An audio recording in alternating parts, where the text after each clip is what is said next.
The Mutual Broadcasting System presents Richie and John, the podcast that connects you with the people, events, headlines, and lifestyle interests of the global LGBTQ+ community. From the heartland to the coastlines, where freedom rings true, there's a story of a hero who fought for me and you. With courage and conviction, she stood against the tide. Grethe Cammermeyer begun for equal rights that won't be denied. Richie and John, standing strong, holding leaders to account. LGBTQ voices roar, together we surmount. For liberty and justice, the flag still waves so high. With unity and courage, we'll reach the sky. Here's Richie Roy and John McMullen.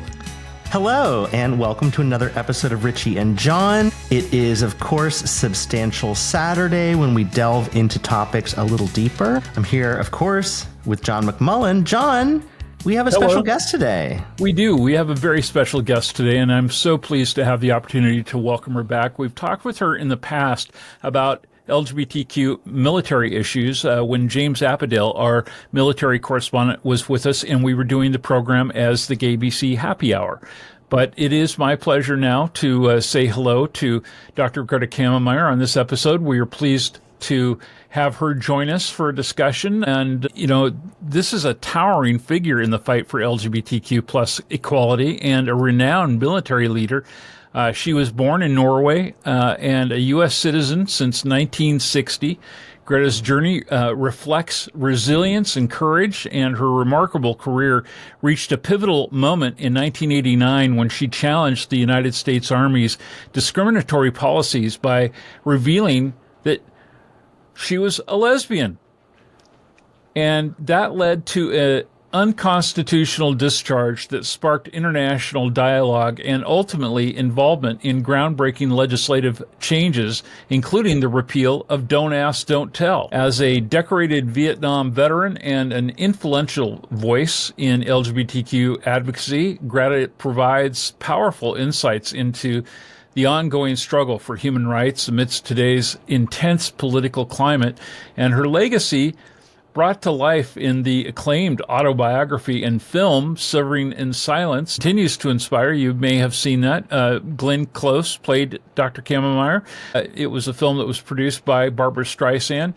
And Grethe, who has keenly observed shifts in government following the controversial developments of Project 2025, today shares her perspective on America's profound need for activists to persist in marching, speaking out, and upholding justice. So her vibrant history as a campaigner for change serves as a crucial reminder for all of us to remain vigilant and fearless in advocating for equality and freedom and offering both historical and contemporary wisdom that is crucial for today's ever-shifting landscape in the sick and twisted age of Trumpism and MAGA.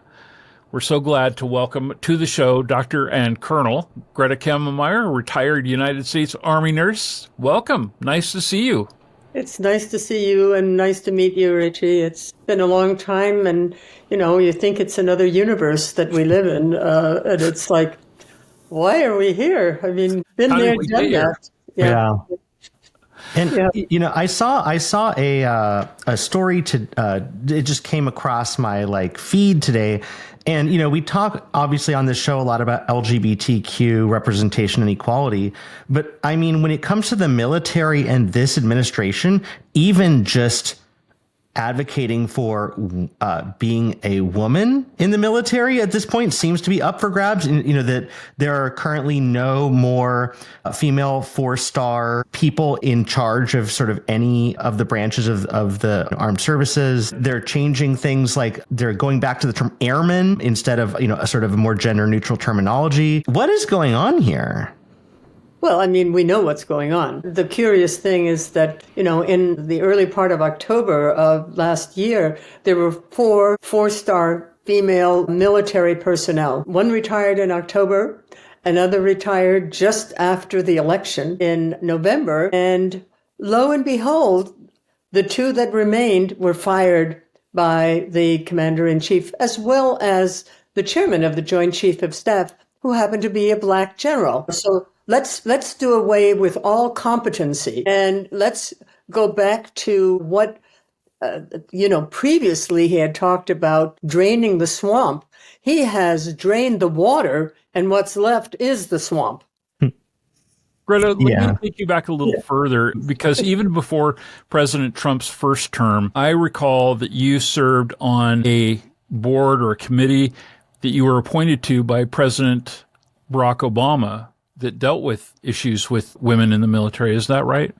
I served with an organization, actually a commission called DACOWITS, the Defense Department's Conference on Women in the Services. And we would advise the Secretary of Defense, and was on that for 4 years. At the time, the big issue had to do with sexual harassment and assault of women in the military, and where Senator Gildebrand was trying to get the way that it was implemented, or the way you could report sexual assault, had to be previously through the chain of command. And she was recommending that it go outside of the chain of command so that there wasn't that influence, and instead that attorneys would deal with the issue of sexual assault for women. And at the time, we were told and asked not to support her stance on it in terms of moving it outside, that it would sort of undermine the command control and everything else. But we voted and recommended that it would be moved outside of the chain of command. It did not for a number of years, but currently now sexual assault is reported and dealt with outside the chain of command. And I think I may have been one of the first out lesbians on that committee, because from time to time when there were issues that came up, I would say, don't forget there are lesbians in this group also. And but the issue of trans service members never rose to a concern, because we had just sort of worked our way through gays in the military and lesbians in the military, and now trans, even in society, was just not a talked about issue. And yet now, 20, 30 years later, there are a lot of changes that have occurred, and a lot of sort of enlightenment along the way. And, he ain't God. It is not for him to say, what gender and sexual orientation or gender identity someone else has. It's like, get the hell out of our personal lives. Yeah. Well, and you'd think that people would be judged again by, the character of their overall being and what they have done for this country. And we have had a regular participant on this program who lives here close to me in the Coachella Valley in Southern California, who is a retired major in the United States Air Force who flew B-1 bombers, and who transitioned after getting out. And, you can't take away somebody's record for what they did, the service that they provided to this nation. And it's so disgusting to see any service member who has put their life on the line for their nation treated in this way. Well, no, I'm sorry. Go ahead, Richie. I was just going to say, and I think it's like, you can't really put the genie back in the bottle. I mean, they are trying, but with the sort of trans ban on military service, that's been challenged in court, the judge was like, I don't know what you're talking about.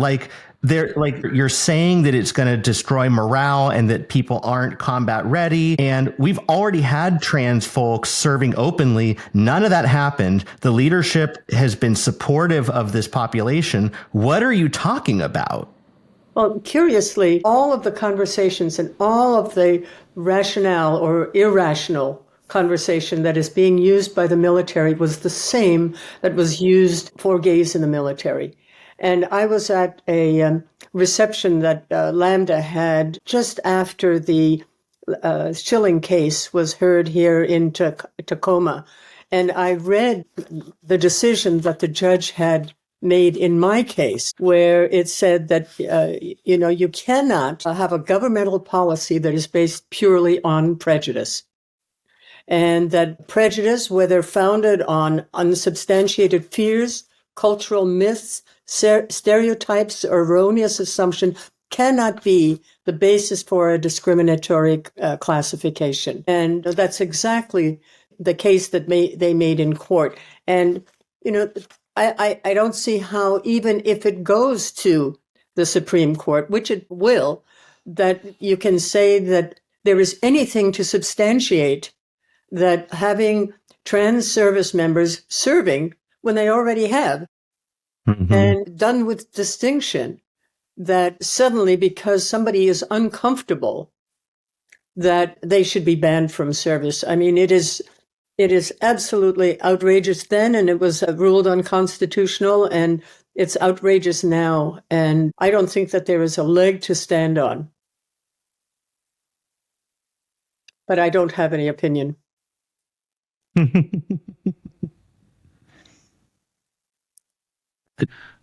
Where do you think we have to go as a community now in terms of in this? I mean, it's not like he gives a rat's ass about anything that we have to say, but who does? And how do we make that difference? And how do we make it heard in a way that's meaningful?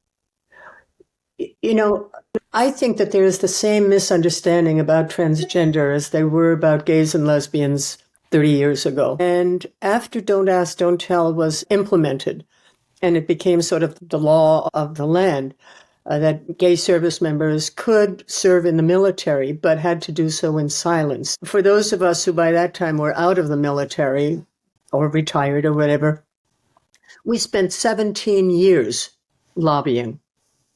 17 years under Don't Ask, Don't Tell, lobbying Congress, coming out, having conversations with our families, our friends, our neighbors. People change, and so does a culture. But the only way it can change is by having people continue to speak out and to speak their truth. And that is what we continue to need to do, I think, because as long as you have, the equivalent of Anita Bryant in the old days, and talking about how bad gays were. I mean, we have the same situation now. And then you have a Secretary of Defense who says that women don't belong in combat. First of all, you've got the nurses, but then you're in a country where you cannot have men interacting with females. How the hell are you going to get your information? I mean, the engagement teams were absolutely essential. They were already there. And I could go on, but I suppose that's why I'm here chatting with you. Probably. Yeah, I mean, is the thing that strikes me about this moment that is so galling, I think, is, for so many years, and when you look at voting, so many just veterans generally have been on the Republican side of things, and just sort of broadly. But then this current administration cuts to the VA, putting a Secretary of Defense in there who has no experience and no expertise, getting rid of people who are highly decorated, career military, replacing them with know-nothings. How do we, sort of shift the narrative that the patriotic thing is to support inclusion in the military, that folks who are not on that side of things really are the ones trying to, to honor, this service and this work, because they're demonstrating that they don't care at all. I wonder why it is that white men ego has just disappeared. I mean, this is all about, that's why you can't have diversity or inclusion, because my gosh, I'm a white guy and people are going to be picking on me.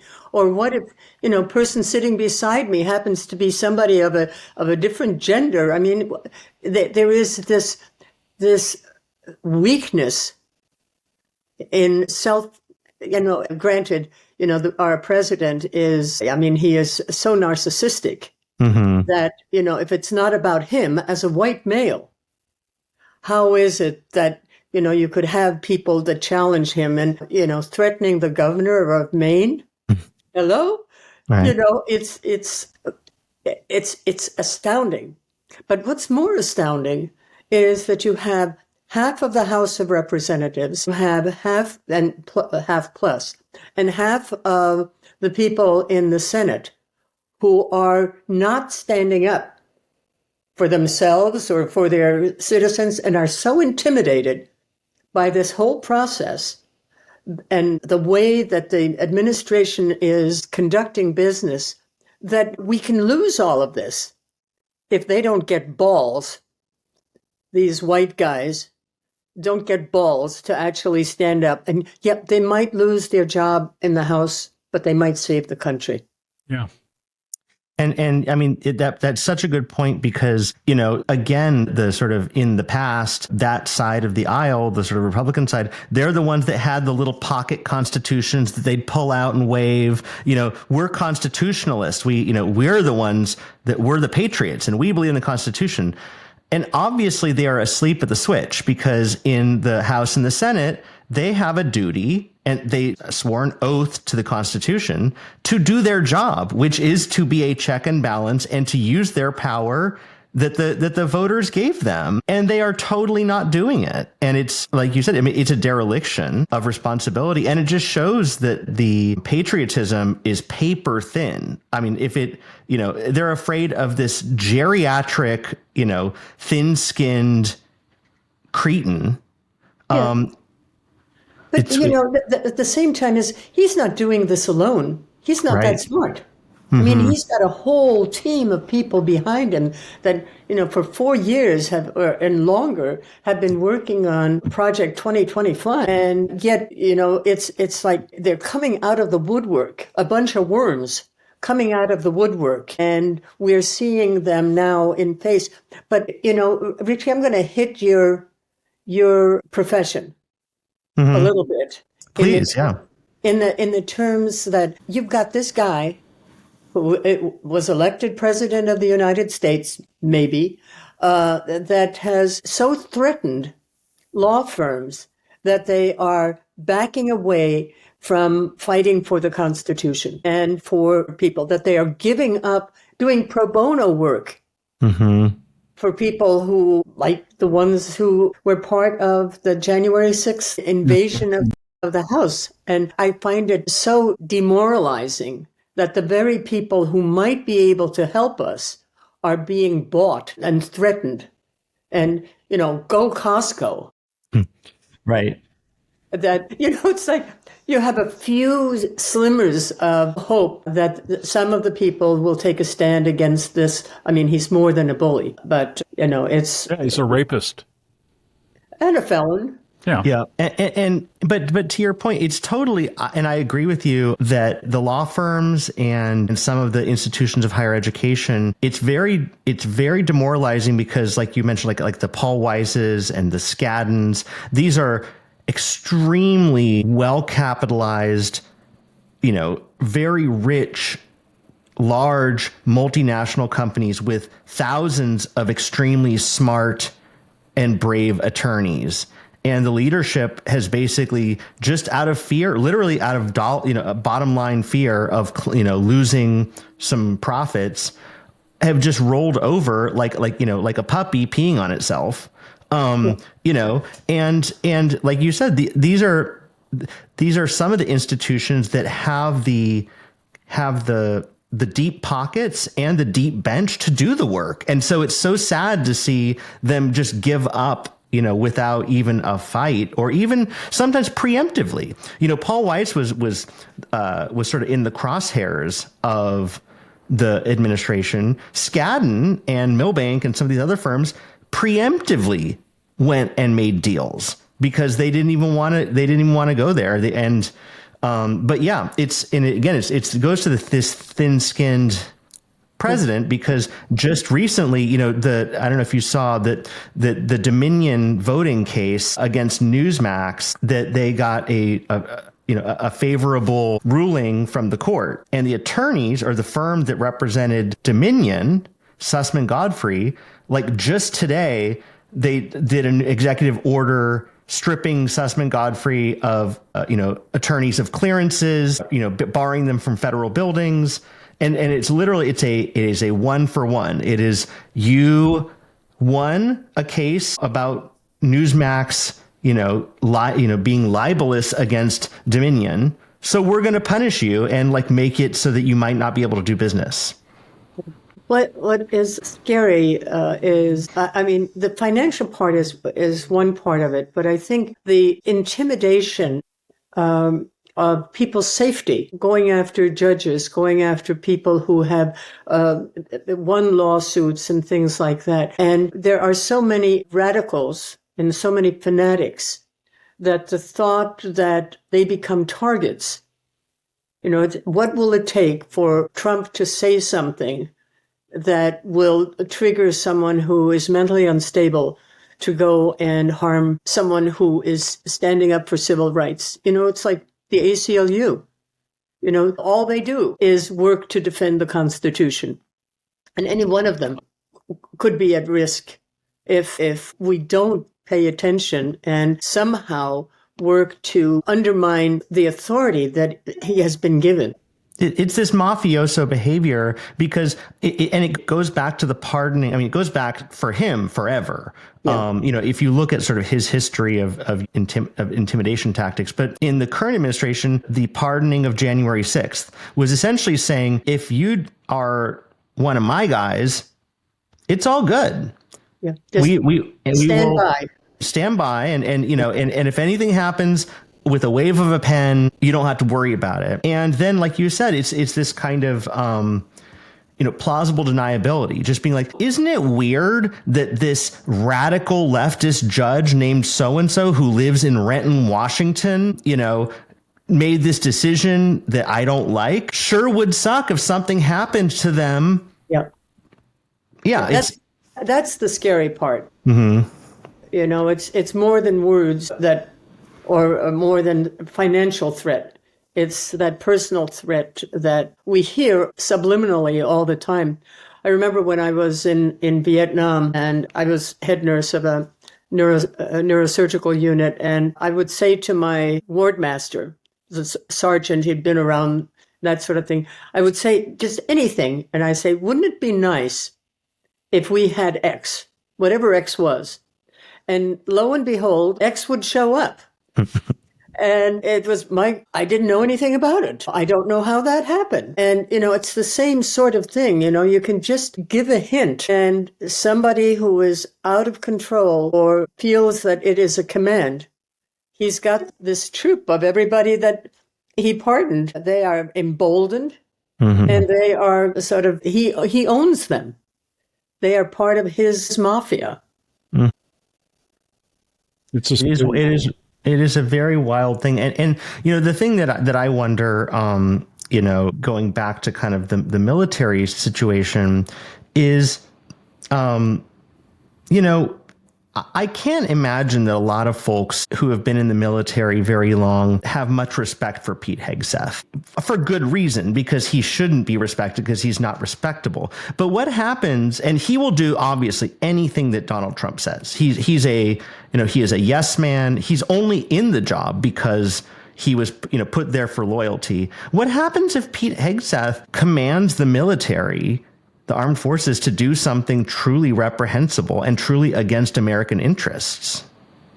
Well, the nice thing is that, and the same thing is you have a commander in chief and, he can say and do anything. But what the military does have is that it's supposed to be a lawful order, and that as long as it's a lawful order, they should obey, because otherwise, the military would just sort of disappear. But at the same time, I think Hegseth, for example, he's a big bully also, feeling that because he's had some military experience, that gives him understanding of the greater military. And for him to divulge information that could put flyers at risk when they are doing a mission because of his sloppiness, I mean, it is, I mean, I would think, and you've heard how the flyers were really angry at the information divulged before they were doing their mission. I mean, they could be wiped out by his, incompetence. And for him to, talk about how trans service members are undermining the mission and causing a lot of cost and benefit. Condoms and Viagra cost more than the care that trans service members have. It's all nonsense. But I mean, it's so hard to make sense of any of this because there is no sense in it. It is, as the courts, are saying, it is pure prejudice. People with such little ego strength that they have to have in the one case, it's Hegseth walking around holding mommy's hand when he's going through the halls of Congress, getting ready to speak to people. It's like, I need to hold on to your hand for my security, mommy. And then you've got Musk, who's got a kid either sitting on his shoulders or walking through. It's like, who are these children? It really is like where, because I remember in the first Trump administration, as crazy as that was, there was talk of, there are the adults in the room that kind of kept some semblance. And we kind of all were like, yeah, the adults in the room, these people are nuts. Well, I guess they maybe were adults in the room comparatively, because this version is truly bad. Like, and like you said, just it's like they watched, like, especially when it comes to like a Pete Hegseth or something, they watched Top Gun once and have this idea of what, of what it is to lead a military, the Signal, using the Signal app, that's like, I'm surprised that they didn't bring, their Fisher Price walkie talkies into the office, and talking pig Latin into them. Like, use TikTok. Right. Exactly. Yeah. Use TikTok for for secrets. Sure. Yeah. It is. Yeah, it is. It just goes on and on. Greta, you have fought the good fight for a lot of years. You and I have known each other for, goodness, a good 27, 28 years, something like that. You were running for Congress in 1998, I think it was. Yes, it was. And I lucked out. I lost. But I want to ask you about that experience, because you were definitely not a dyed-in-the-wool politician, but I imagine that people still today ask you, because you're very active in Democratic Party politics, about getting involved and about wanting to run for office. And it's one of the things that we try and encourage people who join us on this program to do, is if they think that they've got the fortitude to get in there and to make a difference, to go for it. And we've seen an enormous number of younger people who are running or are getting ready to run for this next cycle of elections, because they realize how on the line everything is. What is your words from all of your years of experience in doing what you've done as an activist, as a community leader, as a former candidate for Congress? Ignorance is bliss. I think that is the big takeaway. Is I had just been retired from the military. And just retired from 25 years in the VA as a healthcare provider. And at the time, you couldn't be in the military or work for the government because of the Hatch Act and be involved in partisan politics. And so when the chair of the Democratic Party here in the Island County where I live said, well, Greta, you're not doing anything. Why don't you run for Congress? And I thought, well, I do have military experience. I have leadership. I know healthcare. And it's like, why not? And fortunately ended up having a very enthusiastic young team that became my campaign strategists and everything else, and also had external support. I mean, you do have to believe that you're better than the other guy. And I think the important thing is that if somebody better comes along, say they primary you, try not to take it personally, but think in terms of who's going to be the better candidate to ultimately win. And can I support that candidate and sort of like coalescing together? Because to have a primary and hope to win, it's very, very difficult to get the people on the other side, even if it's in the same party, to become part of this conglomerate. So I'm not keen on primaries when it comes to, unless it's on principle, unless because there are bad votes, or try not to have anyone run unopposed. It's like there was a time later on where we didn't have a candidate here. And I said, well, at least I have name recognition. So why don't I run as a write-in candidate? So that there would be an option. And, I didn't win, but the point was at least, then it's like, well, if I'd done it this way, if I'd done it that way. But the point is to give voters a chance also. But even if you lose, if you still have the passion, you then have the experience of running a first time.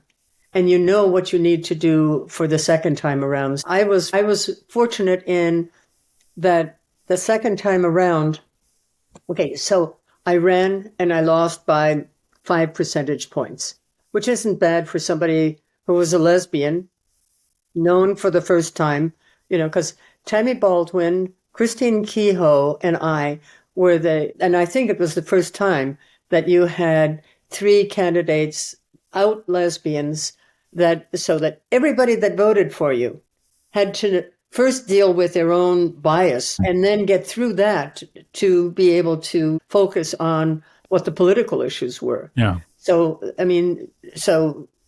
Tammy Baldwin is still there and working hard on our behalf. But the person who then, so I ran and I lost. And the presumption was that I would run again. But there was a better candidate, someone with more political background and experience. And so I supported his campaign rather than to run myself. And I think that's an important consideration, that even if you're not the candidate, that you support the candidate the second time through.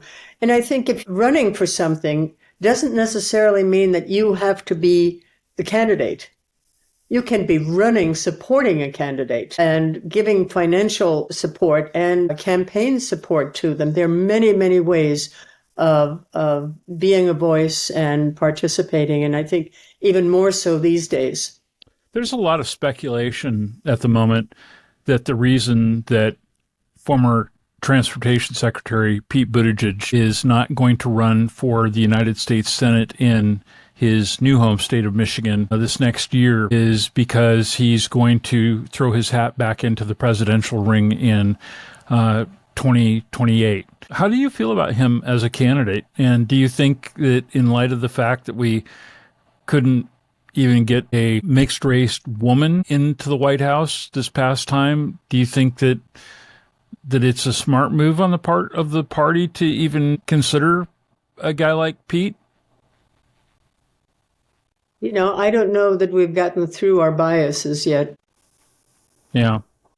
And I think that subliminally they may influence, and again, it would depend on who's on the other side.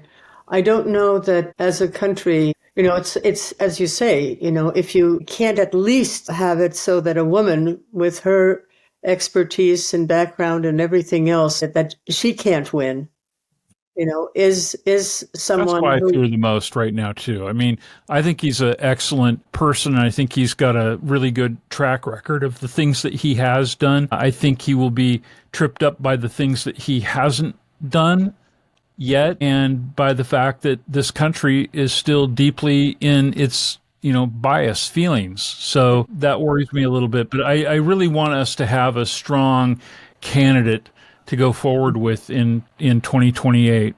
Well, isn't he working on also trying to eliminate the Electoral College? I don't know if he's been actively involved in that process too, but perhaps, yeah. Yeah, I thought, because that in itself would give a lot of credence, if we could accomplish that, so that it would be one vote, one person, one vote. Right. Instead Popular of, yeah. And, say that he took that on as a national issue and, was working on promoting Washington, D.C. as a state instead of Greenland and Canada, so that he got involved with sort of significant issues that would influence everybody. I think, I don't know. I like him. I like what he's been able to do. It's like, I love it when a woman succeeds and it's recognized as a woman. And if it was somebody who was a woman and a lesbian and was out and visible, I would like that too. Like, I love the fact that Rachel Maddow is out and visible, and because it's important that you are who you are, but it also means that you can do a particular job and task. Yeah, representation does matter. Greta, thank you so much for joining us, and I hope that you'll come back and visit with us and have further conversations as they're warranted because of your years of experience and expertise and just your age. It's always a pleasure, though, to get to talk with you, and we thank you for joining us tonight from your beautiful home on Whidbey Island in the sound that they call Puget up in the Pacific Northwest, and so I hope I'll get a chance to see you sometime in the year ahead. All right, Richie, we will get back together again on Tuesday. It's already stacking up. We're going to have some editorial discussions here about what's going to make Newsday Tuesday this next week. It's crazy. There's a lot already. It's true. It's absolutely nuts. But anyway, we again thank Dr. Grethe Cammermeyer for joining us. And if folks want to learn more about you and what you went through and have not ever seen the movie or read the book, they can still get access, I believe, to Serving in Silence, correct? Oh, yes. Yeah. Okay. So get out there, do your homework, and don't back down. Everybody is really needed right now in this fight.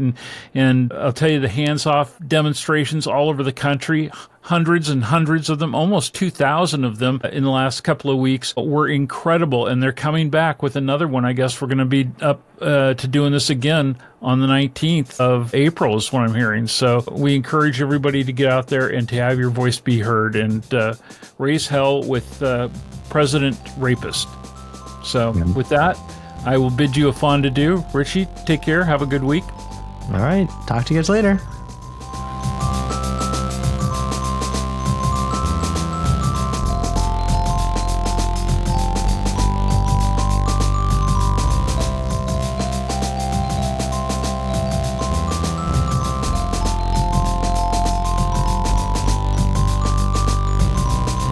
Thank you for joining us on Richie and John. This podcast is a production of the Mutual Broadcasting System and is available at richieandjohn.com, as well as most major podcast portals, including Apple Podcasts, Amazon Music, and Spotify.